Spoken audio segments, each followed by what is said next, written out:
पहिल्या दिवसापासून ज्या वेळेला अमित शाह साहेबांसोबत त्या संदर्भातली बैठक झाली त्यावेळेला राष्ट्रवादी काँग्रेस पक्षाचे राष्ट्रीय अध्यक्ष म्हणून अजितदादा असतील, प्रदेश अध्यक्ष म्हणून तटकरे साहेब असतील, राष्ट्रीय सरचिटणीस म्हणून प्रफुल्लबाई असतील, यांनी त्या निमित्ताने त्यांना सांगितलं की आम्ही आमच्या विचारधारेशी तडजोड करू शकत नाही.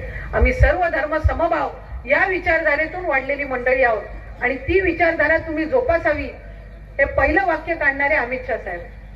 आज भरत शेठ आपल्या नेतृत्वाखाली 15 वर्ष या विभागाचा आपण विकास करत आहात. आपण कधीही कुठल्याही समाजामध्ये धर्मामध्ये दुजाभाव न करता या सर्व मंडळींना, म्हणजे मला खासकर उल्लेख करायचा आहे की ज्या वेळेला महाडमध्ये महापूर आला होता त्यावेळेला सर्वात पहिल्या रेस्क्यू टीमच्या कुठल्या आल्या असतील तर त्या मुस्लिम समाजाच्या आल्या आणि सर्वात पहिल्या जर आम्ही कुठं पोहोचलो असेल ते जिथं ज्या मोहल्ल्यांमध्ये अधिकचं नुकसान झालं तिथे आम्ही सगळेजण पोहोचलो. कारण या पद्धतीनं काम करणारी आम्ही सर्व मंडळी आहोत.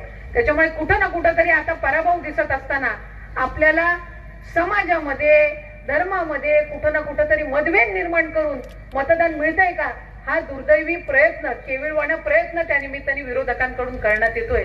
पण मी आज आपल्याला नम्रपणाची विनंती करते की आम्ही सर्वच जण ही प्रत्येक समाजाला प्रत्येक धर्माला न्याय देणारी मंडळी आहोत. आम्ही ज्या वेळेला निवडणुकीला सामोरं जातो त्यावेळेला विकासाच्या मुद्द्यावर निवडणुकीला सामोरं जात असतो.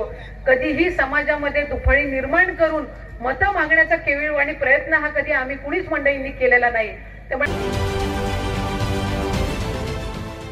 देश विदेशातील प्रत्येक घडामोडींचे लाईव्ह अपडेट मिळवण्यासाठी आता साम टीव्हीच्या सर्व सोशल मीडिया प्लॅटफॉर्मला लाईक, फॉलो आणि सबस्क्राईब करा.